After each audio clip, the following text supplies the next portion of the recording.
What's up, everybody? Today I'm here to talk about the Ahsoka finale.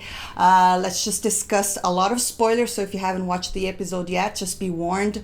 Let's just go with the first question. Did it stick the landing, in your opinion? Drop your comments down below. I'd love to hear what you thought.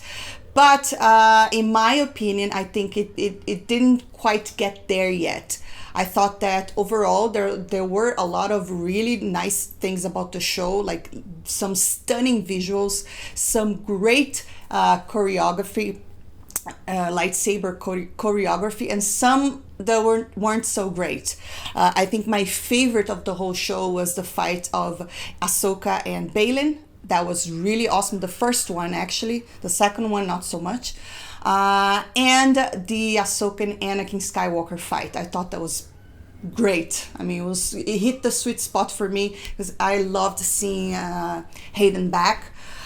I thought that he's doing great in the role. You know, he's still like, he's got it. It's great to see his move and all of that. But specifically talking about the finale, I think that, something kind of big happened at the very end, but at the same time, there was a lot of things that I was like, oh, I wish that would have been done better. For instance, the fight that we have Ahsoka and the witch. I mean, she wasn't a witch before, but they turned her into a witch, and they just kind of like put some witchcraft on her sword. That fight, I think, was a little bit boring to watch. I was expecting a little bit more, and I was a little disappointed, especially when it's at the very final episode. I thought something was going to be bigger. I didn't quite like that fight. I thought Sabine and Ezra and Ahsoka, when they were fighting the zombie stormtroopers, that was kind of interesting and something really new in Star Wars, at least in live action. We haven't seen that before. But those witches, they're crazy. I mean, they have the potential to do a lot of crazy stuff. And I'm excited to see what are they going to be doing on the other galaxy that now they are no longer in the same place that Ahsoka is. They're in a different galaxy now. So let's see. That's another story. It was very cold of Thrawn to just say goodbye to someone that sacrificed so much for him, it's really weird that it seems like he just doesn't care for anybody. He's saying it's for the Empire, but I don't know, I just think he only cares for his own goals. But anyway, she stayed behind, and she had a really underwhelming fight with Ahsoka. That was the kind of, I was a little bit, oh man, I didn't like it. I didn't like the choreography. I was so disappointed, especially this is the finale. It was supposed to be much bigger. And then we have a nice little scene of Ezra jumping into the spacecraft, right? The ship. And he needed Sabine's help with the Force to help him get there with the Force. That part I enjoyed. I thought that was cool. And then we have kind of a surprise of seeing Sabine coming back. Sabine hasn't been my favorite character, to be quite honest. I think that she's been extremely annoying so far. And I think that what they did there of her returning to stay with Ahsoka was sort of her redeeming herself, because I think she's being pretty crappy towards Ahsoka. But at the same time, I just think that the way that they are writing the character, she's just coming off as really annoying. That's just my opinion. I think Ezra, on the other hand, it's very more relatable and a little more likable. Anyway, so she comes back to help Ahsoka, and then they win the fight, and then Hu Yang also comes back with the ship. That was one of the things I was like, wow, they kind of fixed that ship way too fast, in my opinion, but I mean, it is a show. Sometimes you just get to move forward. So I didn't mind it as much. And I was like, okay, so they all can all go home. And they all get into the ship, and they just try to get thrown. But in the end, he kind of wins that one battle, which forces Ahsoka to stay back on that planet. Obviously, we have no idea what are they thinking for the future, you know, because it really looks like, oh my gosh, is Ezra now going to come back there to save them, or what's going to happen? I mean, it's kind of it looks like that's gonna happen, but I don't know. Anyways, Ezra managed to escape. Ahsoka and Sabine and Yu Yang are left behind. And there's a lot of stuff on this planet that they are now that it's very intriguing. And one of the things it's we discovered that what Balin was looking for apparently was the father. Now, that is something that I did think was very intriguing, because I remember specifically from the animation that Anakin Skywalker, there was an episode with Anakin Skywalker, Obi-Wan, and Ahsoka in which they met the father and the father kids, one that represents the light side and the other one that represents the dark side. It's a woman and a guy, right?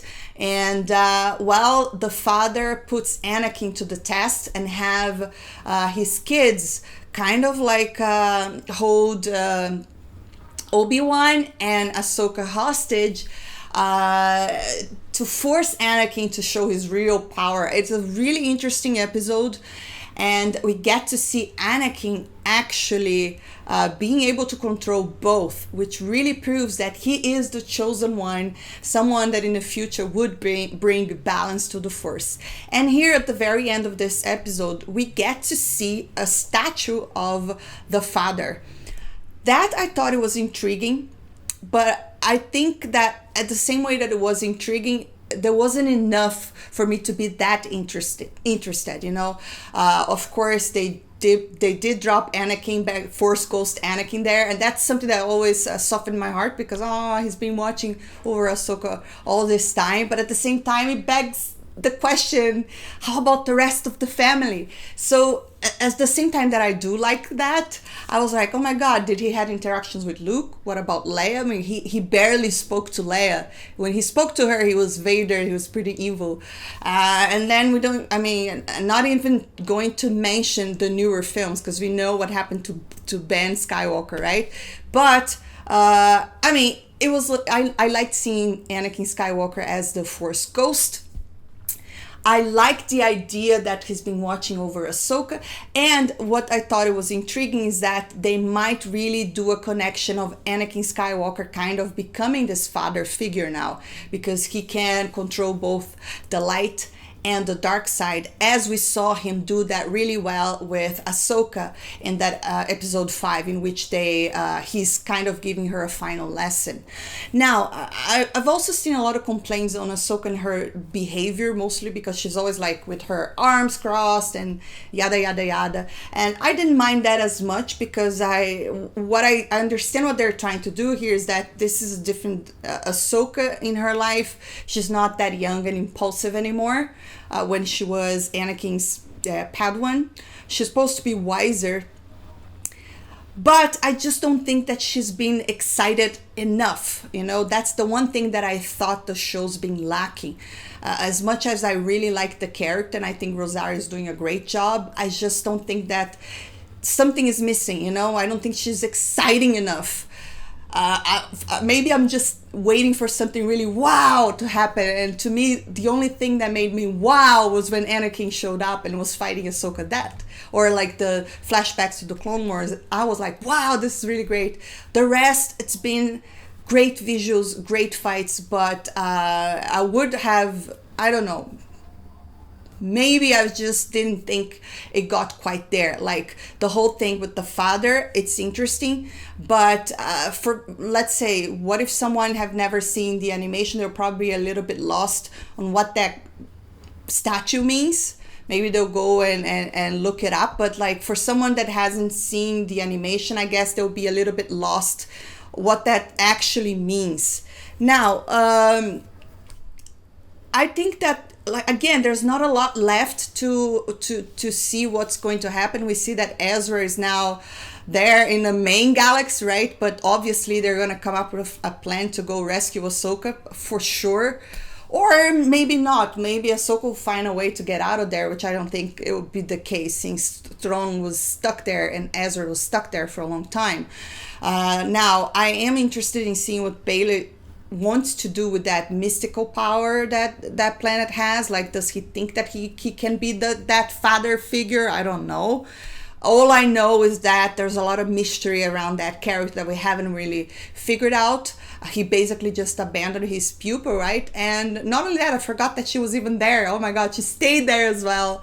But apparently now she is a gang leader, right? Because she just raised her lightsaber. I didn't care much for that. I didn't care much for what really happened at the very end. Like I said, I was expecting something really more exciting because I want to know, oh my God, what happens next? I don't know. It didn't quite stuck the landing, in my opinion. I was expecting a little bit more excitement. But that's just my opinion. Maybe some of you loved it, thought it was like the best episode ever. I mean, I think in pacing, there are some parts that the show was a little bit slow, which it can't be a little bit boring. And I was expecting a little more excitement in the final fight of Ahsoka, which I really didn't like that choreography with the witch. I thought that was really, I just don't know. I was like, oh, I was expecting something way more exciting here. And I just thought it was really not very well choreographed. So, well, it did not stick the landing in my opinion, but hopefully they'll do better for season 2. But anyways, drop your comments down below. Let me know what you think. Did you like the episode? Are you interested in seeing more? I'd love to hear your thoughts. And if you enjoyed this video, don't forget to hit that thumbs up, subscribe for more, and I'll see you next time. Bye.